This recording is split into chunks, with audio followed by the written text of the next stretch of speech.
And we welcome you back to On the Hash with the Hatfield. Like, share, and subscribe to our YouTube channel and Cova Sports TV as we have a special guest with us. He is the head football coach of the Bruton Panthers, who are riding high this season. A perfect 3-0 on the campaign with shutouts against the likes of Northampton, Nandua, and West Point before their big matchup coming up on Friday in Heathsville against the Northumberland Indians. Last year's team started out 4-0, but this is the first time ever that Bruton has had 3 consecutive shutouts and started a season, obviously, with 3 straight shutouts. We say hello and congrats to Barrington Morrison. Coach, how you been? You got to be feeling good at 3-0. Thanks for having me. I'm definitely feeling great, but we was 3-0 last year, right, and 4-0 last year. So we understand what it takes to get to this point, but we got goals past 4-0. So we definitely try to stay grounded and just keep working, getting better each week.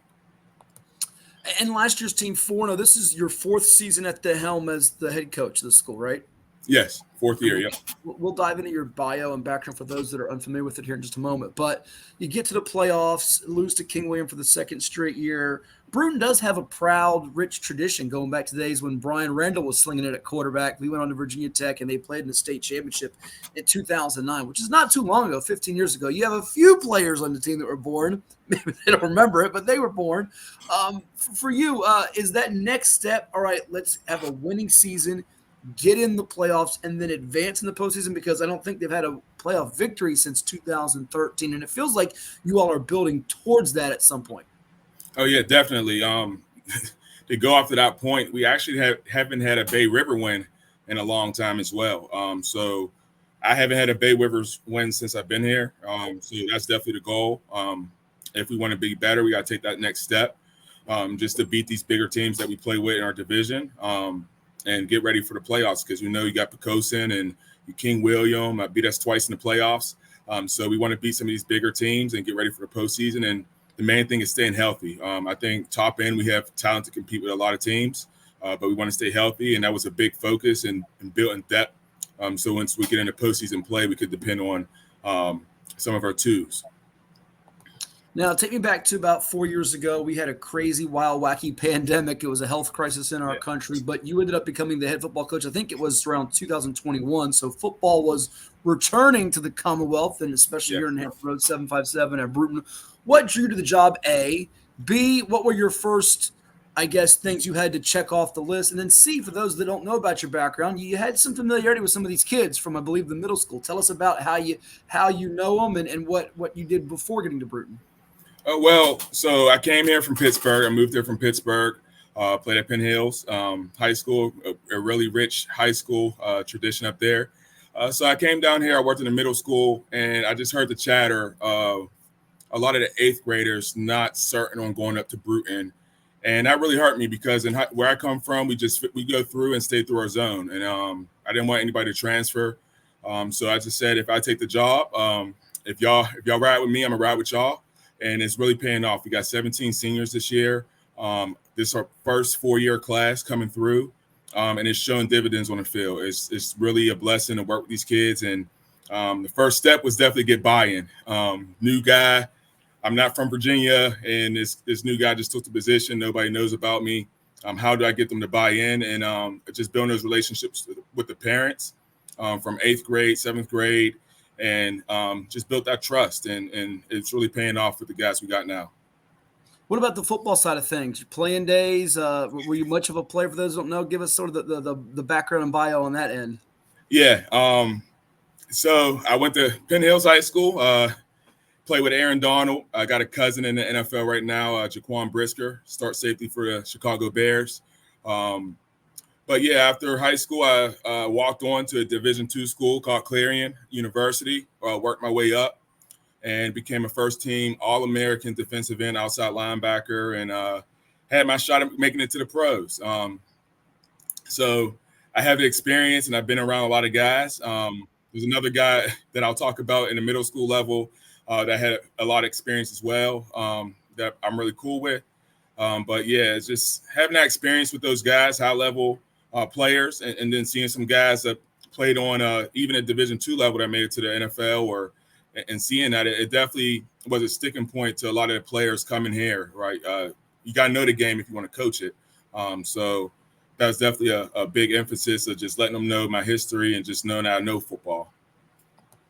Yeah, you were a heck of a player as that edge rusher, D end outside backer, but you were a teammate of Aaron Donald's, who obviously just a few years back, we're not long removed from him Super Bowl glory. How were you rooting for the Rams? And take me through just the emotions of watching him on Super Sunday close out the game as he's just going after Joe Burrow. And you're like, I know that guy. I was on the field with that guy, going to war with that guy. Yeah, man, Aaron's an incredible football player. Very humble. He always throws youth events back in Pittsburgh every year, and it's just a good turnout. Very humble guy, very, very good guy.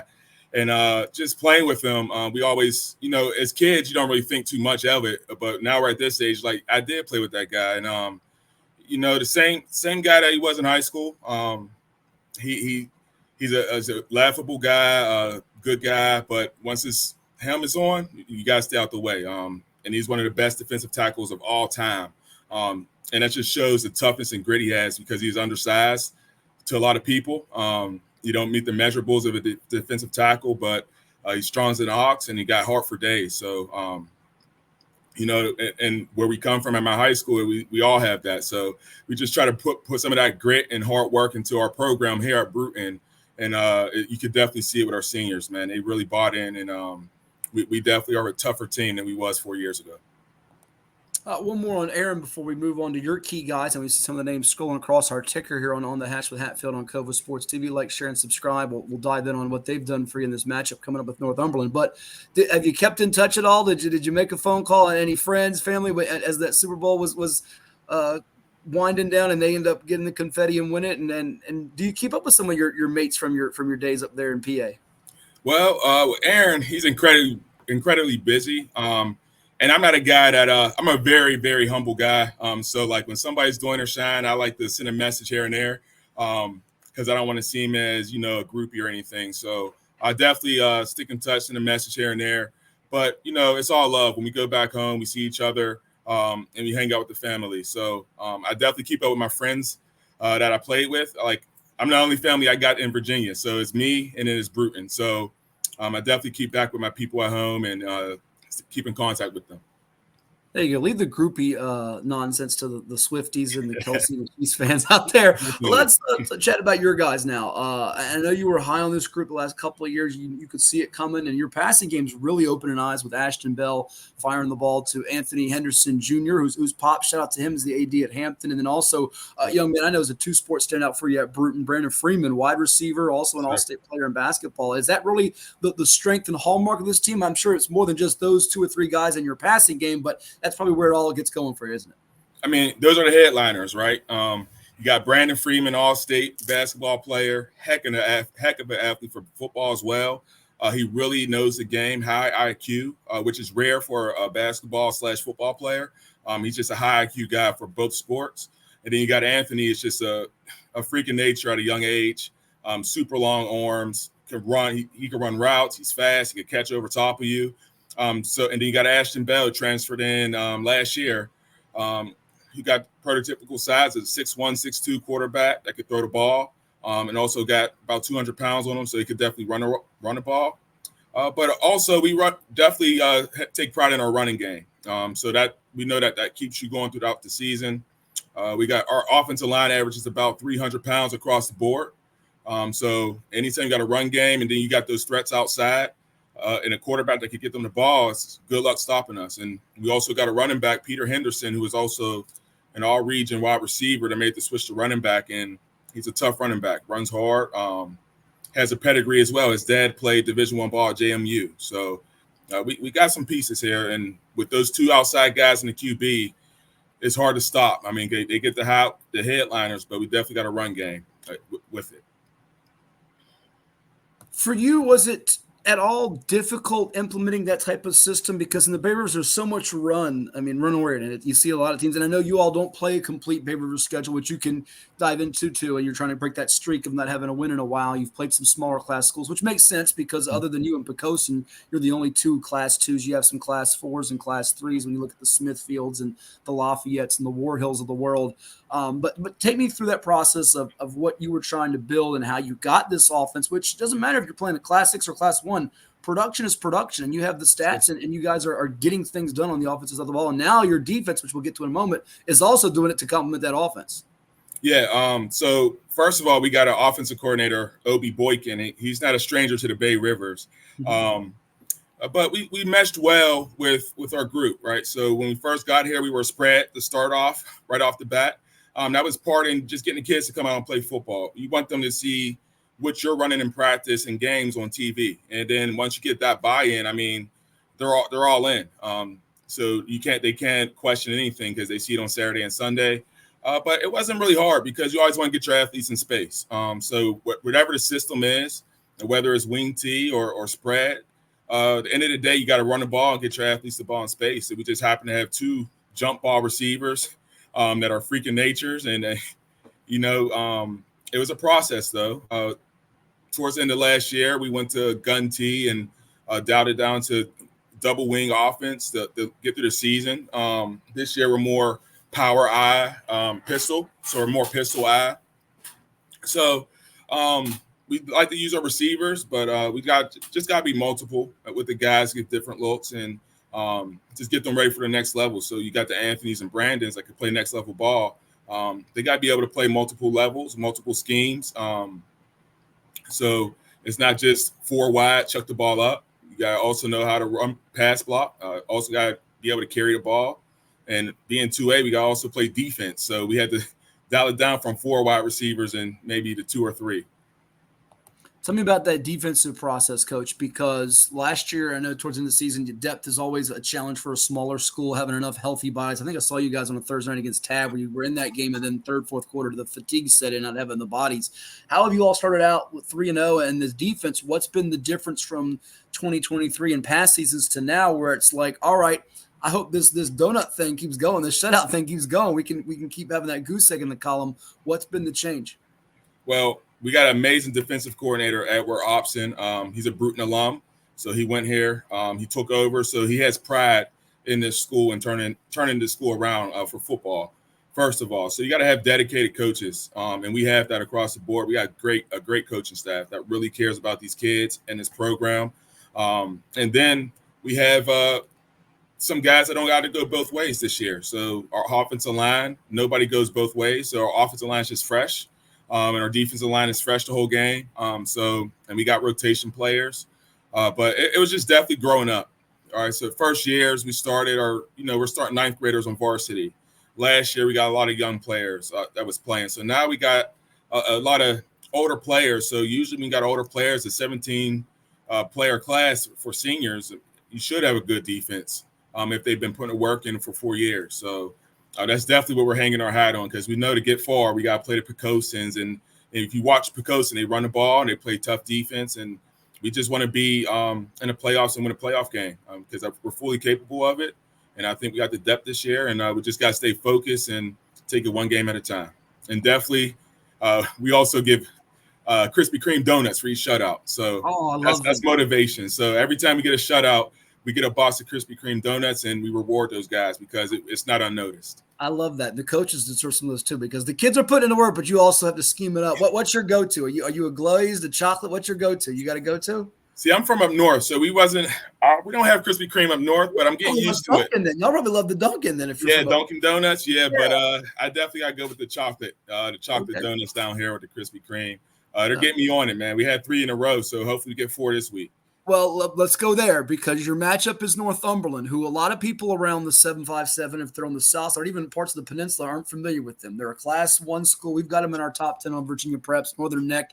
You know how good they are because just last year you had to play a high scoring, head-spinning shootout with them. They had a kid go to Tennessee just a couple years ago, and they've got a Division I dynamic player this year. But last year's game, Coach, wasn't it, if I'm not mistaken here, 43-41? How do you slow down this offense, which I believe can put up 40, 50 points a game against all the smaller schools, and they will pose a test? Oh, yeah. A lot of people in the area at 757 don't know about them, but we get a lot of slack for playing smaller schools, but, they had I think Cam Selden was the number 2 player in the state his senior year at 6'2", 220, running 4.3 40 at wide receiver and running back. So this team has speed. They're country fast. They're tough, and they're always up there with Essex at the end of the season, competing for a championship. And they beat us 3 out of the last 4 years because their speed is very challenging to deal with. But like I said, we've been working and we got goals. And one of our main focuses was fixing our defense. Last year was a shootout. We had to outscore them, but a lot of defensive lapses that game, though. So I think this year we just lock in and play solid defense and hone in on their great quarterback, Tyreek Lundy. He's a really good quarterback and basketball player as well. We just lock in on him and these other guys and just don't make mistakes. I think you have a shot at winning the game. Well, and this, that Selden kid, as you mentioned, was just a beast a couple years ago. When you get the defense to turn around like it is it so much? I mean, all 3 levels have to be in sync, whether it's the pass rush, the D-line stopping the run, the linebackers, and then your guys on the back end covering the pass.